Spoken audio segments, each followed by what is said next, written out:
Hello, I'm Nick Skelton, Associate Consultant with Sun Consulting. We talk about going to university. The idea of benefiting from higher education is pretty much synonymous with going to a place. And this is particularly true in the UK, as we have a very residential model of higher education compared to other countries, students who leave home to attend university. The old assumption was that higher education was something that people did once. They go to university, they spend 3 years there, they leave, and that's it. So university is a place, and it's also a time. But through the internet, people don't need to physically spend time at university to undertake higher education. Now, let's not go too overboard with this. Current evidence is that at undergraduate level, the vast majority of students do want to visit a physical campus and get an in-person experience. And there are many reasons for this. Undergraduates want to be part of a university community, and it's much easier to form that in person. And studying online only requires a lot more motivation, more advanced study skills that you often get at higher levels. But technology is still important at undergraduate level. It's changing the nature of our teaching spaces, active blended learning. At postgraduate level, things are a bit different. It's increasingly possible for people to revisit their education, lifelong learning, professional development. People want to develop their career, retrain in a different field. They might have had a campus experience before, they don't want that now, it probably doesn't fit in with their busy lives. And they might not want a traditional full-time 12-month master's either. Instead, pick something more flexible, they can study module by module. So there's huge opportunity to reshape and grow provision at postgraduate level with digital technology. Digital is an enabler for strategic objectives for each institution. Scale, diversification, flexibility, community, global reach. So, scale. Universities, many are hand in on current campuses.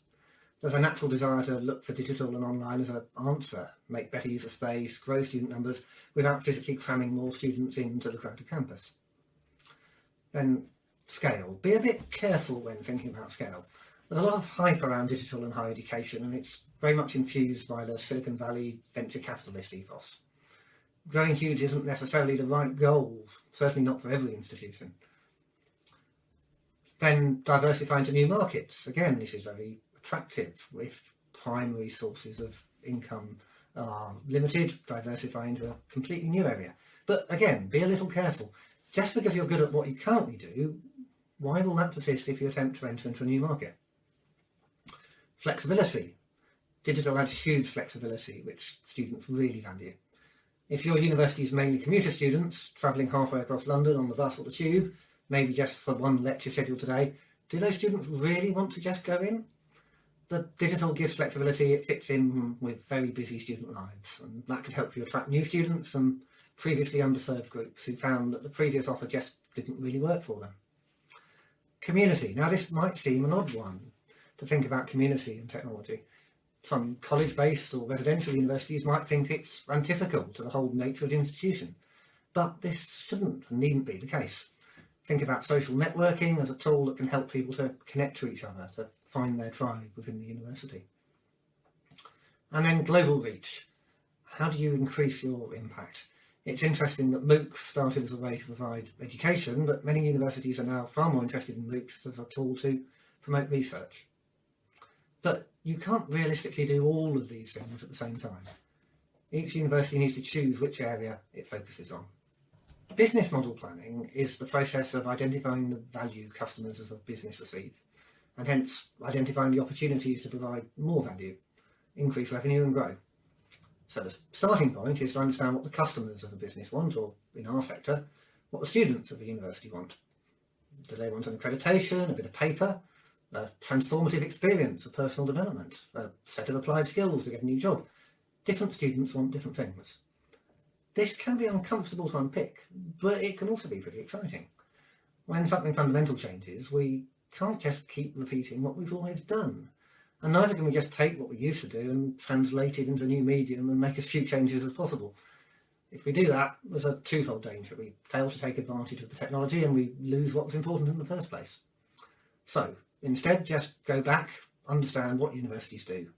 Think about the mission and the purpose. Think about the character of your institution. Only if we can understand that and we can articulate it clearly, then we build new ways of working that take full advantage of the technology to better deliver on that original mission. In a digital world, each institution, if it's going to thrive, it needs to stand out. Each university needs to set out clearly the value it delivers, emphasise what makes it distinctive and special. In the last 20 or 30 years, there seems to be a real convergence in universities. If you take the strategic plans for a whole load of institutions, file the names and the serial numbers off each of them, mix them up, and you probably couldn't tell which plan went where. But that will be far less the case in future. Sum's talked to a number of universities in the UK and beyond. We wanted to identify the components you needed for a successful digital strategy. And we found 4. First, really clear leadership from the top team. Leadership in this isn't something you can delegate. You need a clear strategy that you set out and you own. And it's not a technology-led strategy. It needs to be purpose-led, education-led. Then you need professional expertise in digital teaching and learning. A source within the institution of practical advice, support, working in partnership with academic staff. And there's so much good practice out there and many good units in universities. As a sector, we know what works in digital teaching and learning. Then it's important to develop a shared approach. If you have each academic school pursuing a completely different digital strategy, that's really not going to work well for students. They want and expect a joined up approach, things to be seamless and easy for them. So staff need training so they are confident in following a new approach. What would a digital learning approach be that's tailored for the strengths of your particular organisation? And then finally, most fundamentally, you need a strong foundation. The technology that just works. It's easy from the user point of view. So this is about joining up systems, so data flows between them, and you don't have to log on multiple times with different usernames and passwords. And this is tricky. When you introduce something new within the university, something that breaks the mould, new courses with multiple start dates, standalone modules that you can subscribe to one by one, all those sorts of things break the sort of baked in assumptions you've got about how the university works. And so you need to think about that and address that. Sum's view is that we should think about digital learning as a change process. Many universities have got excellent digital teaching and learning functions, and they know what works. But they operate as a professional development function. They work with individual academic staff to improve the skills of those staff. What they don't necessarily do, and they need to, is to operate at a whole institution level. So to make digital learning mainstream, to get it from that stage where it starts with the early enthusiast, and then you move it to be adopted by all staff, not just the enthusiasts. To get there, you need expertise in strategic change management, how to transform a whole institution and bring those staff with you. And this is the Sum's 10-step model to deliver strategic change in digital learning. Start with the evidence, introduce the leadership, build a network of people across your institution to share their experience, set out what's specific in the vision for your institution, be directive. Much as anything, that's about saying what you're not going to do, because there's so many possibilities out there. Put the governance in place that's clear to make the decisions shared across the institution. Establish that culture of change for the institution. Find or appoint people to champion it at every level, start with every faculty and then every school, and then put the resource in. You don't want the conversation to be about how do we pay for this, you want the conversation to be about how are we going to do it. And that's about providing the resource up front and then providing the incentives for individual schools to contribute to that successful vision.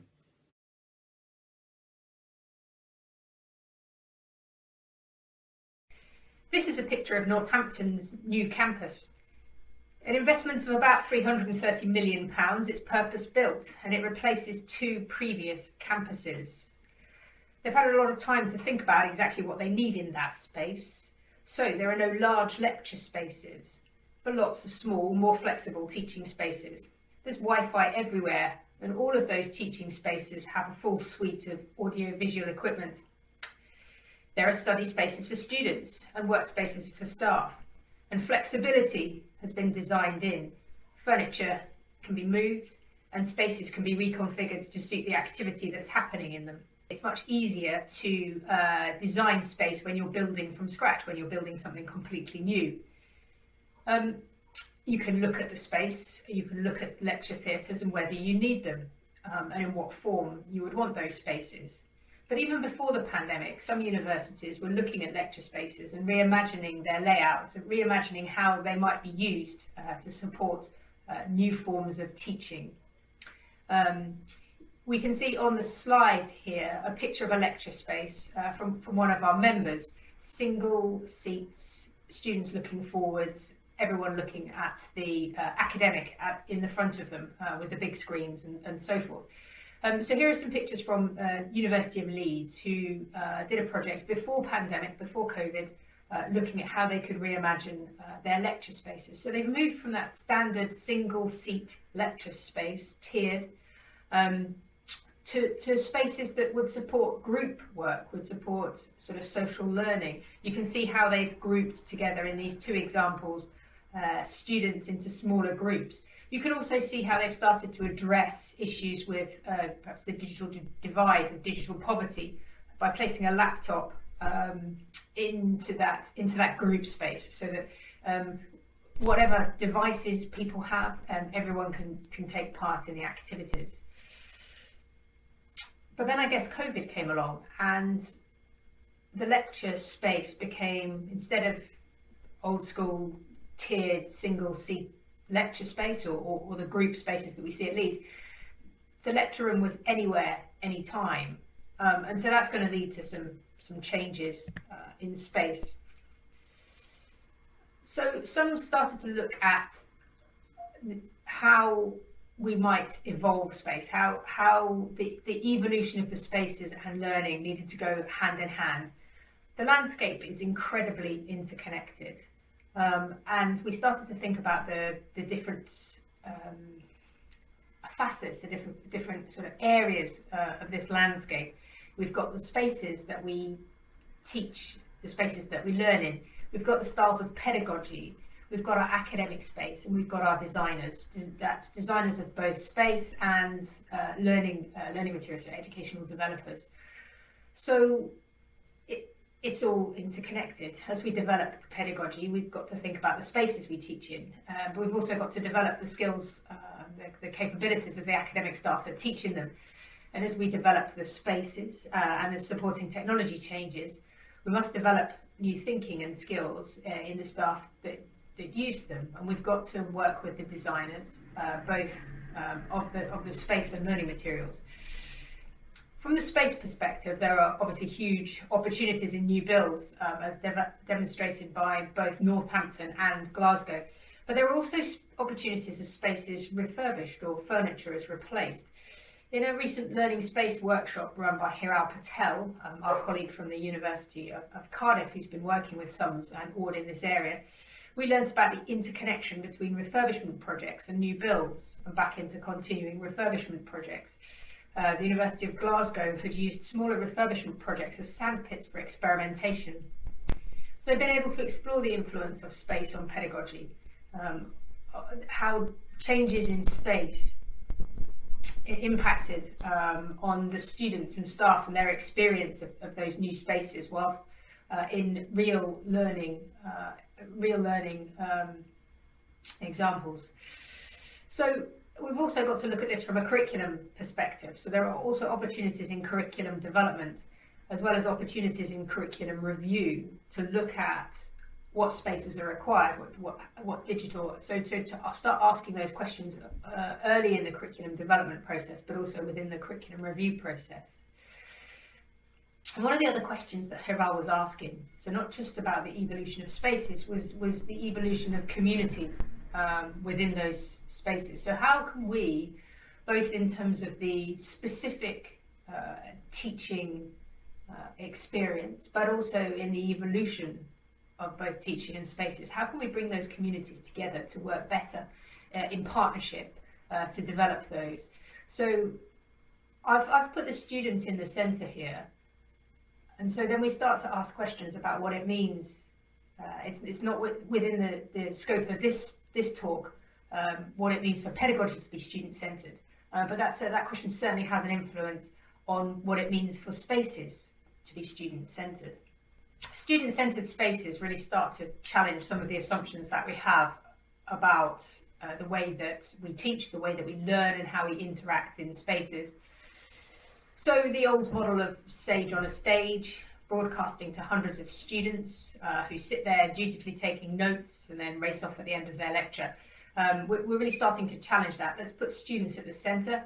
The objective of student-centred spaces is about a community of empowered, independent learners who work together, work in partnership with academic staff. They learn together and they develop together. The spaces themselves tend to be much more permeable, and some institutions are even experimenting in teaching spaces without four walls. The social spaces definitely have fuzzy edges. We're starting to mix our use. Students move, stop, study, wander through spaces. Formal teaching spaces are much less formal. The space is flexible, and space users have flexibility themselves in terms of what they're doing within those spaces. The spaces themselves can be configured and furniture can be moved. The users, they can choose their mode of study. They might want to be quiet, or they might want to be discussing things. They might want to sit or stand or lounge. The teaching spaces themselves are configurable as well, so that group work is enabled in all sorts of different sizes of group. The spaces are interactive and promote interaction, and also allow for solo workers to be part of the space but working alone. Here, sound management is important. It's also important that spaces are intuitive, so that the interaction can just happen. You don't need to be trained in the use of a space. There's no in and out groups there. So that sort of intuitiveness of use of space for people to be able to choose what they want to do. Tech needs to be ubiquitous. Power, Wi-Fi and related services need to be everywhere. There needs to be no black spots. So this picture that I've chosen here, it's a picture from the University of Glasgow's new teaching building. A brand new space designed. There's some really great interaction between teaching staff, between estate staff, strategic space managers and so forth, to really get an understanding of what it meant to be a student-centred space, and how they could deliver against that.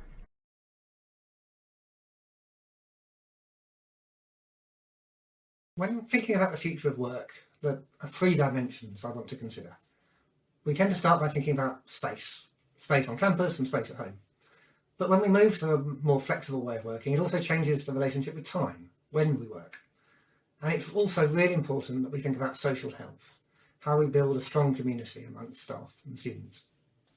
We'll start with space. So the way to start here is to take advantage of the different characteristics of different spaces and fit those for use for different purposes. So design the physical office space to encourage collaboration, but be flexible so you can adjust the space as the requirements change. Being in the office should be about being social, being collaborative, doing the creative work, exploring new ideas. So design the physical office spaces to encourage collaboration, but just be flexible and make sure that you can adjust this as things change and people want to fit that space for what works for them. And think about working from home. Now, this isn't easy for everyone. Not everyone has a space that they can work well from home in comfort and privacy. But the ideal scenario is that we make working from home a source of energy and productivity for deep, solo, focused work. And this requires a rethink of management practices, so team leaders focus on outcomes, not turning up and presenteeism. And it requires a change from all of us to get better at switching out of our Microsoft Teams and our email and getting our heads down and concentrating on some deep solo work. Then let's think about time. When we first moved to online learning as an emergency response at the start of the pandemic, we shifted some live synchronous teaching to asynchronous on-demand that students could access at any time. And we can apply a similar principle to staff working arrangements, but we've been a lot slower to put the thought in on that. In Microsoft Teams, you can circulate a document to people. You can get them to comment, they can edit it, and put their thoughts in when it's convenient for them. They don't have to have a verbal discussion in a meeting that requires everyone to coordinate and get together at the same time. It can be much more productive to have a meeting focused around a document. It focuses people's attention on the deliverable. And it suits some people really well, especially people who might be quieter, more considered. They have good ideas, but they just don't tend to jump in and interrupt and speak up. So circulate the document, let people comment on it at a time that works for them, or have a meeting but structure it and centre it around the shared document that people can edit at that time. The theme of the Sun's annual conference this year is building community. So, how do we do that in digital spaces? I've got 4 principles here. The first is that we need to be intentional. We need to put intentional thought and effort into building community online. This is just because the chance conversations that you have in corridors and coffee rooms in person just don't tend to happen online. So we need to be intentional and create the time and the space for them. I've seen all sorts of interesting ways in which people have done this. They're sort of cat pics channels in Microsoft Teams, or random coffee mornings where people are paired with another colleague completely at random and just spend some time and have a chat with no agenda. The second thought is that we don't want to mirror what we did before and just translate old practices into online. We want to go beyond that. We want to take advantage of what's great about the online tools and do things you just couldn't have done easily, like the collaborative document editing we mentioned. Or think about how you use online to invite people from outside the organisation in more easily, guest speakers and collaborators. Third principle is about community forming in small groups. You've probably heard of Dunbar's number, the idea that there's only so many people, limit on those we can maintain a relationship with. But it's always easier to form community and get to know people in small groups. So this is where things like breakout rooms in Zoom or Teams come in. And give people that ability to just connect on a one-on-one, 1-on-2 or 3 or 4 basis. And the last principle here is about loosening control. There's a temptation, especially if we're a bit nervous about technology or anything new, we want to keep things really tight, really locked down. But this is counterproductive. Actually, think about loosening control a bit. So, in some sort of online workshop, don't just sort of prescribe the topics for discussion. Let people choose their own breakout groups at their own discussion points and see who they want to chat with, and just let go a little. And that actually is the final thought from me. Letting go of the reins a little is a great principle. If you're implementing a new way of working for your staff, be really clear on the shared principles of the organisation, but allow a lot of flexibility on how you implement them locally, because it will vary from department to department. And this is called the tight loose approach. It's a great idea for many organisations, but it's particularly helpful in universities, which are very independent, academic, opinionated organisations full of talented people who already know what works for them. So how can we make sure, as complex organisations, that we make good decisions in these areas? How can we make sure that we get the right people around the table? Our colleague Hiral's work at Cardiff has shown that there are some systematic gaps between different groups of people that are involved in these activities across universities. And whilst there may be some training available in some institutions for academic staff on how space influences pedagogy, there is little by way of training available to estate staff, for example, on those new ideas in pedagogy. So whilst there is consideration of pedagogy and new learning styles and what that means for learning space in new builds, everyone gets excited about new build projects, don't they? There's not enough in terms of when spaces are refurbished and when furniture is ordered to make space more effective. And as finances get tighter, universities need to make sure that they're using their space both digitally and physically, effectively and efficiently. So we're going to have a look in this section at a couple of different aspects of making sure that universities make good decisions properly. How can we bring together those different silos firstly, and how can we bring together sort of estates and technology within the organisational processes in a better way? So one piece of work that Hiral has done before us is to conduct a survey looking at how organisations align learning and space.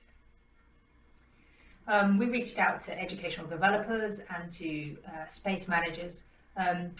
Initial results of the surveys show us that the capabilities for aligning learning and space are not organisationally co-located, so that they're not in the same place in an organisation. And perhaps, we would have thought that. That's intuitively what we would have thought, that we would have strategic space managers in estates and our educational developers and our academics interested in pedagogy dispersed across the institution. So organisationally, they're in separate areas. What about the relationship between those areas, though? In some professional services functions, we see sort of hub and spoke models where there's defined responsibilities in those service functions for particular areas of the institution, and we see that a little bit in this area. That within the sort of educational development unit, there are academic staff with specific interest in the impact on and the effect of space on pedagogy. So on one side, there is some specific responsibility, but on the other side, much less so. So on the estate side, we've seen less evidence of estates staff with specific interest in or responsibility for learning space.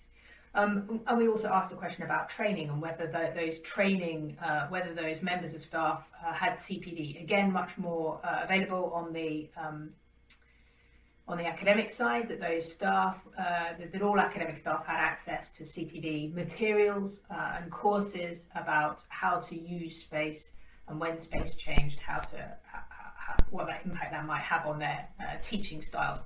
Again, less so on the estate side. We also asked whether the alignment of learning spaces was considered as part of any formal processes within the organisation. And as we've seen, absolutely within new building projects, much more conversation, consultation, engagement in the run-up to those around what the relationship between curriculum and space.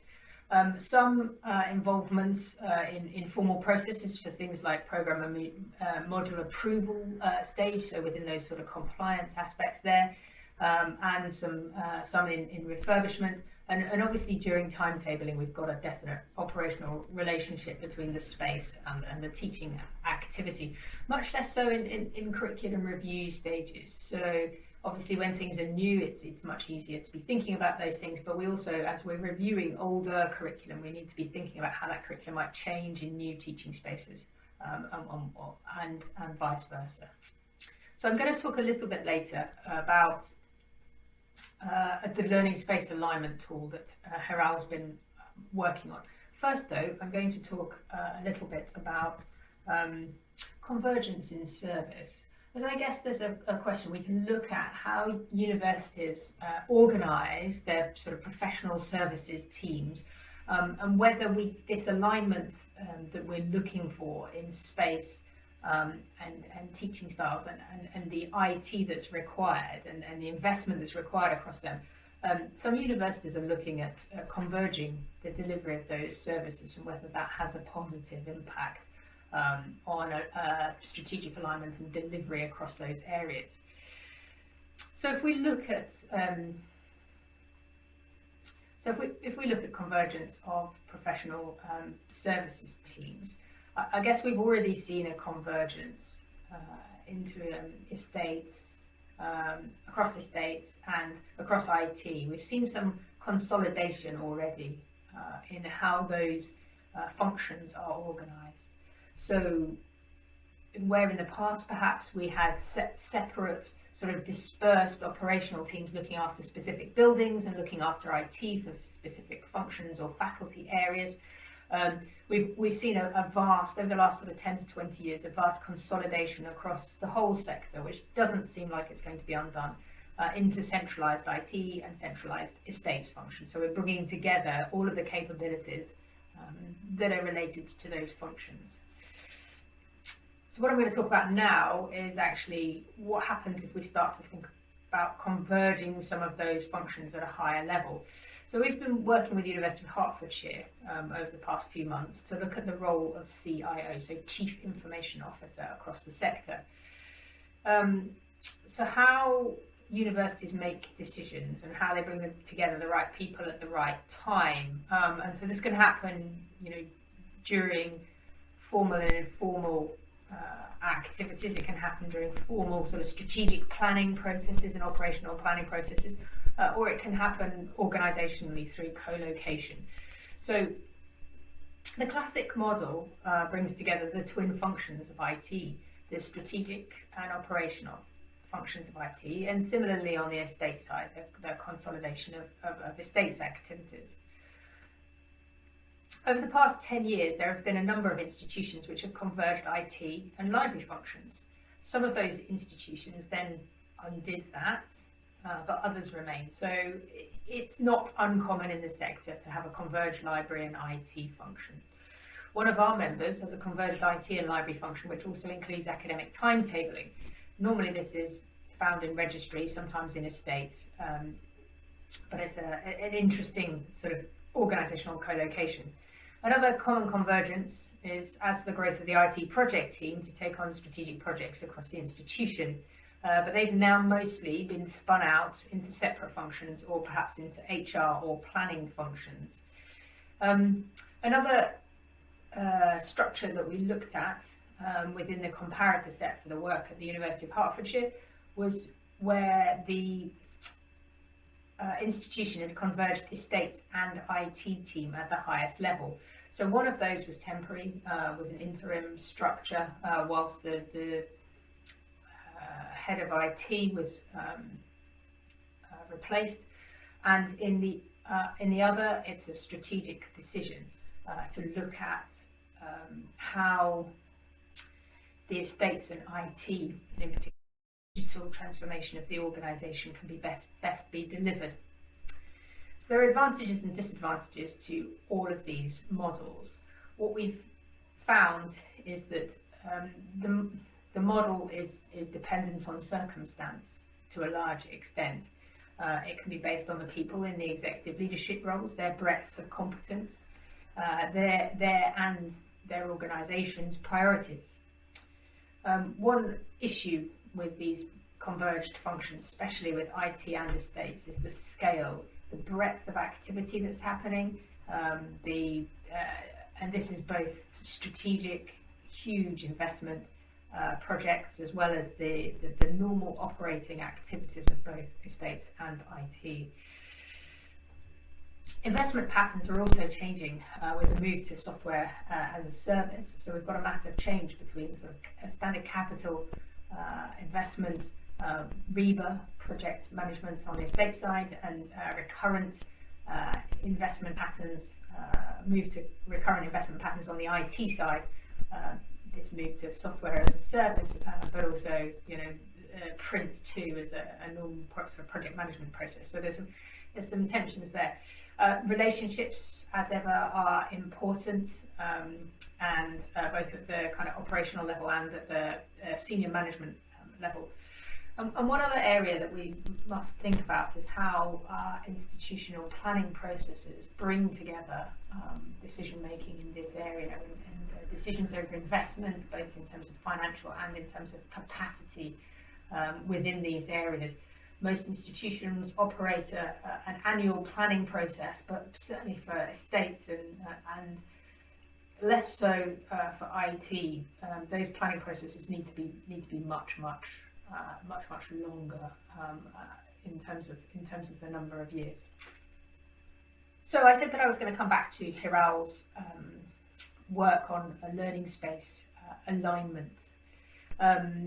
And that we've been sort of co-sponsoring some research with ESRC, and one of the outputs is a learning space alignment tool.